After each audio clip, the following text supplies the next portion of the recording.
सहनाववतु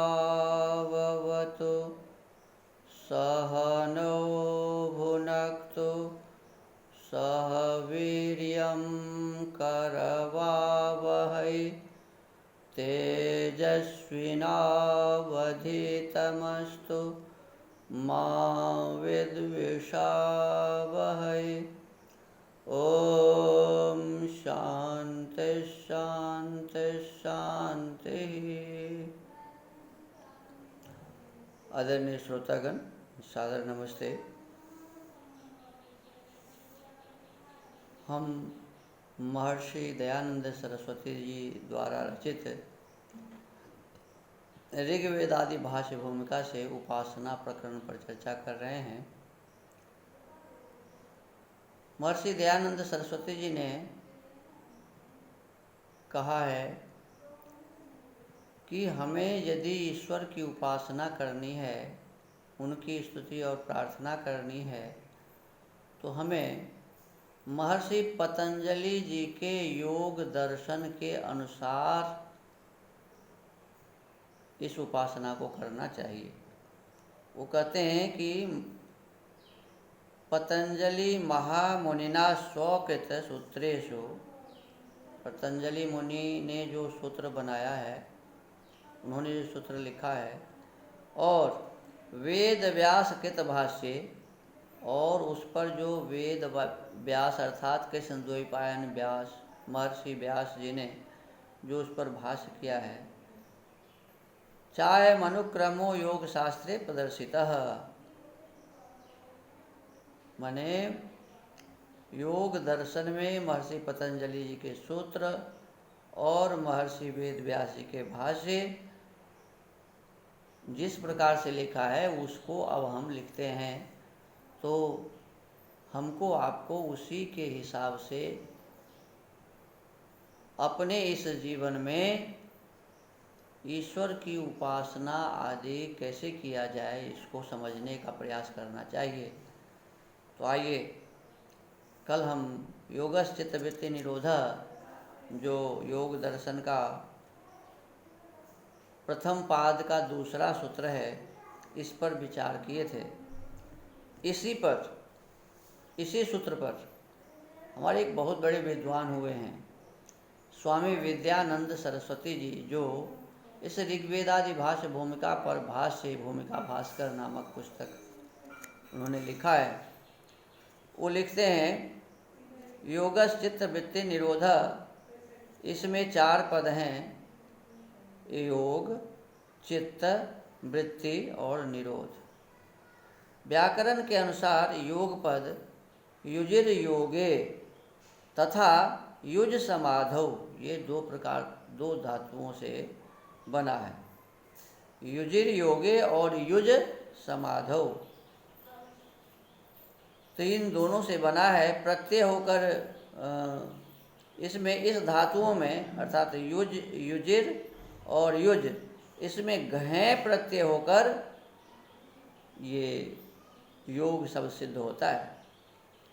आकृति समान होने पर भी ये पृथक 2 पद हैं, युजिर योगे और युज समाधौ, ये अलग अलग पद हैं। साधारणतया इस पद का प्रयोग अनेक अर्थों में होता है, पर योग दर्शन के प्रसंग में समाधि अर्थ वाला युज समाधौ धातु से निष्पन्न योग पद अधिक उपयुक्त है।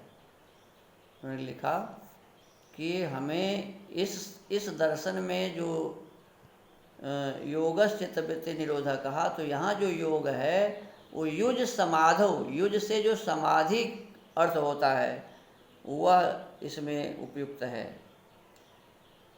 चिति संज्ञाने, अब लिखते हैं कि चित्त कैसे बनता है, तो कहते हैं चिति संज्ञाने धातु है तथा चिति स्मृत्याम, ये इसके भी 2 धातु हैं, एक है भुआदिगण, एक है चुरादिगण का। चिति संज्ञाने भुआदिगण का है और चिति स्मृत्याम ये चुरादिगण का है। कहते इन धातुओं से क्त प्रत्यय होने पर चित्त पद सिद्ध होता है। जिसमें ज्ञान की संपन्नता तथा निरंतर स्मरण के मुख्य साधन होने का भाव अंतर्निहित है। सांख्य में जिस अंतःकरण को महत्तत्व अथवा बुद्धि तत्व के नाम से कहा गया है, योग ने उसी को चित्त नाम दिया है। सांख्य में जिसे महत्तत्व अथवा बुद्धि तत्व कहते हैं, योग में उसी को चित्त नाम दिया है। सामान्य रूप से सभी अंतःकरणों के लिए सामूहिक रूप में चित्त पद का प्रयोग योग शास्त्र को अभिमत है, परंतु अर्थ ज्ञान का निश्चय कराने और अर्थ तत्व का चिंतन कराने का मुख्य साधन होने से इस दर्शन में बुद्धि तत्व को चित्त पद से अभिव्यक्त किया है। ये हमारे जो अंतःकरण है, मन, बुद्धि, चित्त और अहंकार, तो इस योग दर्शन में उसी जिसको हम बुद्धि कहते हैं, जिसको हम मन कहते हैं, जिसको हम अहंकार कहते हैं, इन सबको एक साथ चित्त कह दिया गया है। कहते हैं इस दर्शन में जिसको उसमें बुद्धि कहा है, उसको इसमें चित्त कहा है। इसलिए इस शास्त्र में प्रायः सर्वत्र चित्त पद का प्रयोग हुआ है। मन के लिए, बुद्धि के लिए सब जगह चित्त का प्रयोग हुआ है। चित्त संजक यह अंतःकरण सत्व, रजस, तमस रूप प्रकृति का परिणाम होने से त्रिगुणात्मक है। कहते हैं ये जो हमारा चित्त है, जिसे हम अंतःकरण कहते हैं, यह 3 गुणों से बना हुआ है, सत्व, रजस और तमस। सतोगुण, रजोगुण और तमोगुण, इन 3 गुण से बना है। माने इस तीनों को प्रकृति कहते हैं और प्रकृति का परिणाम ही ये है, माने चित्त। तो कहते हैं प्रकृति का परिणाम होने से त्रिगुणात्मक है। माने प्रकृति हुआ सत्व, रजस, तमस और उसी से बना है चित्त। तो ये चित्त 3 गुण वाला हो गया, सतोगुणी, रजोगुणी और तमोगुणी। इसी के बाह्याभ्यंतर व्यापार को वृत्ति कहते हैं। ये जो त्रिगुणी चित्त है, त्रिगुणात्मक चित्त है, सतोगुण, रजोगुण और तमोगुण से युक्त जो चित्त है, मन है, वह चित्त कहते हैं उसी में इसी के बाह्याभ्यंतर व्यापार को, चाहे भीतर से कोई विचार करते हैं, चाहे बाहर की कोई काम करते हैं, यही है व्यापार। भीतर से हम चिंतन भी कोई करते हैं तो व्यापार है, और कोई काम हम कर रहे हैं तो वो भी व्यापार है। तो बाह्य आभ्यंतर व्यापार को वृत्ति कहते हैं। माने चित्त यदि कोई काम करता है, चाहे बाहर का या भीतर का सोचता है, विचारता है, तो ये इन्हीं को कहते हैं वृत्ति। चित्त सदा किसी न किसी वृत्ति से अभिभूत रहता है, कभी ये खाली नहीं रहता है। किसी न किसी चित्त वृत्ति से ये जुड़ा हुआ रहता है, कोई न कोई वृत्ति चित्त में उठता ही रहता है। इन वृत्तियों के क्रम का निरोध करना, ये जो चित्त में वृत्तियाँ उठती रहती हैं, इनको रोकना, निरोध करना योग है। चित्त सदा किसी न किसी वृत्ति से अभिभूत रहता है, इन वृत्तियों के क्रम का निरोध करना योग है। वृत्ति निरोध का अर्थ है चित्त के प्रवाह को इधर उधर से रोक कर किसी एक इच्छित विषय में स्थिर करना। ये जो हमारी जो वृत्तियाँ हैं, चित्त की वृत्तियाँ हैं, तो इसको रोकने का मतलब ये है कि एक किसी चिंतन में लगा देना, एक काम में लगा देना, सभी तरफ से रोकना और एक में लगा देना, ये है चित्त वृत्ति निरोध। जब चित्त में स्थैर्य शक्ति उत्पन्न होती है, तब किसी भी लक्ष्य में चित्त को स्थिर किया जा सकता है। माने जैसे ही हम अपने चित्त को सब ओर से रोकेंगे, कहते हैं किसी भी लक्ष्य में चित्त को स्थिर किया जा सकता है। स्थिरता की चरम सीमा का नाम समाधि है। जब हम अपने इस चित्त को सब ओर से रोककर सब तरफ से स्थिरता को प्राप्त कराकर जब एक पदार्थ में, एक वस्तु में उसको लगा देते हैं और ये लगातार लगा ही रहता है, इधर उधर नहीं जाता, तो ये इसको कहते हैं कि ये चरम सीमा, माने चित्त के निरोध की, मैंने सब ओर से रोककर एक वस्तु में जो लगा दिया है, इसके चरम सीमा अर्थात अधिक से अधिक समय तक इसको लगा कर रखते हैं जब तक वो कार्य पूरा नहीं होता है, तो इसी का नाम समाधि है। स्थिरता की चरम सीमा का नाम समाधि है। उसी में योग का पर्यवसान है। हम जब योग का कुछ फल चाहते हैं तो उसी में हमें मिलता है और वहीं पर योग समाप्त होता है। व्यास भाष्य के अनुसार सर्ववृत्ति निरोधे तो असंप्रज्ञात समाधि। व्यास जी ने कहा है कि सब वृत्तियों के रुक जाने से तो असंप्रज्ञात समाधि हो जाती है। माने अभी वर्तमान समय में जो हमें ये कहा गया कि किसी एक पदार्थ में मन को रोकना, सब ओर से मन को माने रोककर एक पदार्थ में लगाना, तो ये जो है संप्रज्ञात समाधि के लिए है। और संप्रज्ञात से पहले संप्रज्ञात समाधि होती है जिसमें अनेक प्रकार के पदार्थों की जानकारी हमें प्राप्त होती है। तो इन पदार्थों की जानकारी हमें प्राप्त होती है तब तक हम संप्रज्ञात समाधि में होते हैं। और जब हम इस संप्रज्ञात समाधि की पराकाष्ठा में पहुंचते हैं, विवेक ख्याति हमें उत्पन्न होता है, तो उस समय हमें ये पता चलता है कि ये जो एक पदार्थ में भी अपने मन को हम रोक रहे हैं, जिस पदार्थ में मन को लगा रहे हैं, यह तो सत्वगुण, रजोगुण और तमोगुण के मिश्रण से बना हुआ है और कुछ न कुछ इसमें कमियां हैं। इस कमियां के रहते हुए हम निरुद्धावस्था अर्थात असंप्रज्ञात समाधि की प्राप्ति नहीं कर सकते। तो वहाँ सभी प्रकार के वृत्तियों को रोक दिया जाता है। यही कहते हैं कि जब सभी प्रकार की वृत्तियाँ रुक जाती हैं तो सर्ववृत्ति निरोधे, सर्वविधि रुक जाने से तो असंप्रज्ञात समाधि, सभी वृत्तियों के रुक जाने से तो असंप्रज्ञात समाधि की सिद्धि होती है। भाष्य विवरण में आचार्य शंकर ने लिखा है, हमारे जो बहुत बड़े विद्वान हुए शंकराचार्य जिन्हें हम कहते हैं, जो सबसे पहले शंकराचार्य हुए, उसके बाद तो उनके मठ पर जो बैठे सभी शंकराचार्य हैं, लेकिन सबसे पहला शंकराचार्य है जो थे, तो वो शंकराचार्य लिखते हैं अपने भाष्य में, योग दर्शन का भाष्य उन्होंने भी किया है। वो लिखते हैं, सर्ववृत्ति निरोधे तु असंप्रज्ञातः तु शब्दोवधारणार्थः। सर्ववृत्तियों का अभाव होने पर अंतिम असंप्रज्ञात समाधि लग जाएगी। तु शब्द अवधारण निर्धारण के लिए है। इस व्यवस्था में आत्मबोध के अतिरिक्त अन्य किसी विषय का किसी प्रकार का ज्ञान नहीं रहता। उस समय और कोई भी ज्ञान नहीं रहता। संप्रज्ञात समाधि में संस्कार उद्बुद्ध होते रहते हैं। और जब संप्रज्ञात समाधि होती है तो उसमें संस्कार एक को पाया, दूसरे को पाया, तीसरे को पाया, ये चलता रहता है। जबकि असंप्रज्ञात समाधि में निःशेष हो जाता है। असंप्रज्ञात समाधि में किसी भी विषय वस्तु की चिंतन नहीं होती है, निःशेष हो जाते हैं। इसी को निर्बीज समाधि कहते हैं। जब बिल्कुल समाप्त हो गए हमारे विचार, कुछ भी अब चिंतन नहीं करना है, तो वहाँ कहते हैं ये असंप्रज्ञात समाधि, निर्बीज समाधि। असंप्रज्ञात समाधि में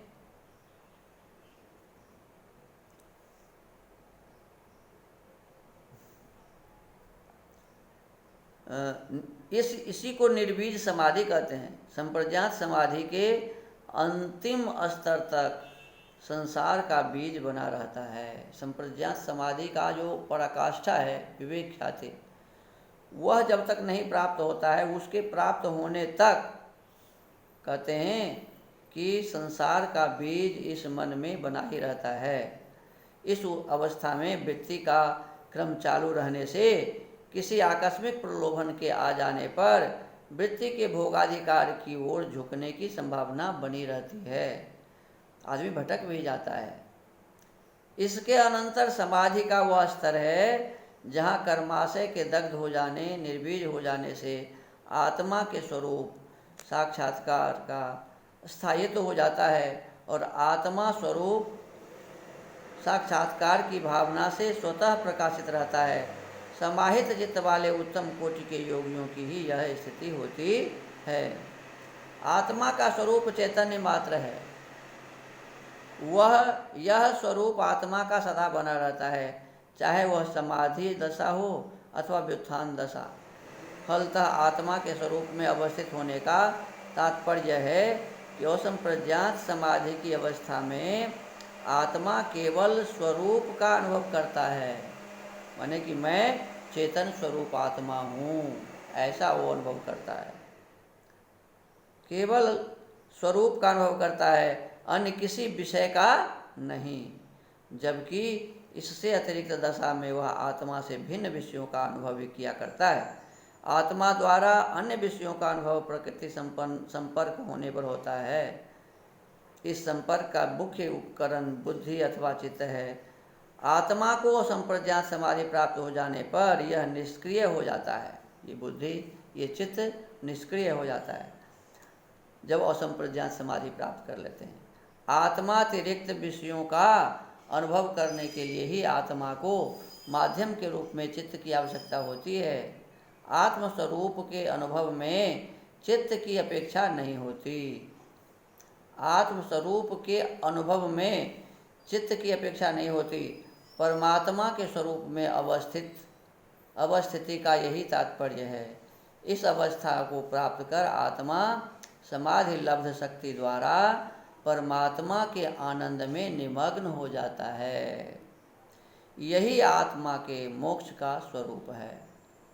जब ये आत्मा परमात्मा के आनंद में निमग्न हो जाता है और इस संसार का कोई भी पदार्थ उसे वहाँ से विचलित नहीं कर सकता, वो अपनी बुद्धि को भी, अपने मन को भी, अपने चित्त को भी वो ऐसा कर देता है कि वह अब काम करने वाला नहीं है, निष्क्रिय कर देता है और फिर वो केवल परमात्मा के आनंद में निमग्न हो जाता है। यही आत्मा के मोक्ष का स्वरूप है। मध्यकालीन एवं तदनुयायी आधुनिक आचार्यों ने प्रस्तुत सूत्र में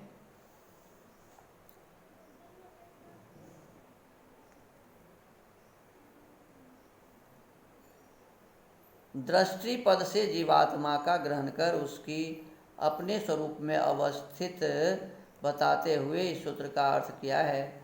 पर सूत्रार्थ का पर्यवसान वास्तव में आत्मा के मोक्षानुभव की सूचना पर समझना चाहिए।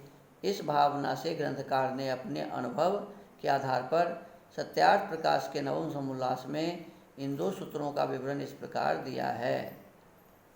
अब जो अगला सूत्र है, तदा द्रष्टुः स्वरूपेव स्थानम, इस पर स्वामी दयानंद सरस्वती जी कहते हैं, यदा ये योग दर्शन, पतंजलि जी के योग दर्शन के प्रथम पाद का तीसरा सूक्त है, तदा द्रष्टुः स्वरूपे अवस्थानम। जब हम अपने चित्त के वृत्तियों को निरोध कर देते हैं तो क्या होता है, सो आगे कहा है, तदा तब, अर्थात योग अपने चित्त के वृत्तियों को सब ओर से रोककर एक पदार्थ में लगाने से क्या होता है, कहते तदा द्रष्टुः स्वरूपे अवस्थानम, द्रष्टुः स्वरूपे अवस्थानम। यदा, स्वामी जी कहते हैं, यदा सर्वस्माद् व्यवहारान् मनोवरुध्यते तदा स्योपासकस्य मनो द्रष्टुः सर्वज्ञस्य परमेश्वरस्य स्वरूपे स्थितिं लभते। यदोपासको योग्योपासनां विहाय सांसारिक व्यवहारे प्रवर्तते तदा सांसारी जनवत् तस्यापि प्रवृत्तिर् भवत्याहो स्विद् विलक्षणेत्यत्राह।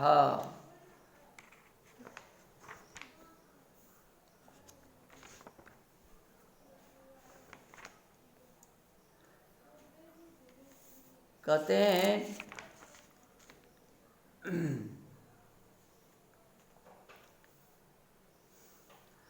जैसे जल के प्रवाह को एक ओर से दृढ़ बांध के, स्वामी जी कहते हैं कि जैसे जल के प्रवाह को, जल जो चल रहा है उसको एक ओर से बांध के रोक देते हैं, तब वह जिस ओर नीचा होता है उस ओर चल के वहीं स्थिर हो जाता है। इसी प्रकार मन की वृत्ति भी जब बाहर से रुकती है तब परमेश्वर में स्थिर हो जाती है। जब हमारी जो वृत्तियां हैं, ये वृत्तियां इधर उधर से रुक जाती है, एक तरफ से जब हम उसको रोक देते हैं और जिस ओर लगाना चाहते हैं उधर मोड़ देते हैं, तो कहते हैं तब परमेश्वर में हमारी ये वृत्तियाँ रुक जाती है। यहाँ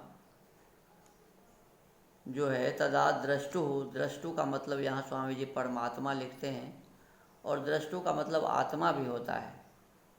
कई स्थानों पर लिखा हुआ है कि द्रष्टु अर्थात आत्मा और द्रष्टु अर्थात परमात्मा। तो हम अपने स्वरूप को भी जानते हैं और परमात्मा के स्वरूप में भी हम स्थिर होते हैं। इस प्रकार की बातें हमें समझनी चाहिए। आज के स्वाध्याय के क्रम को यहीं विराम देते हैं। सबको नमस्ते, सबको धन्यवाद। ओम।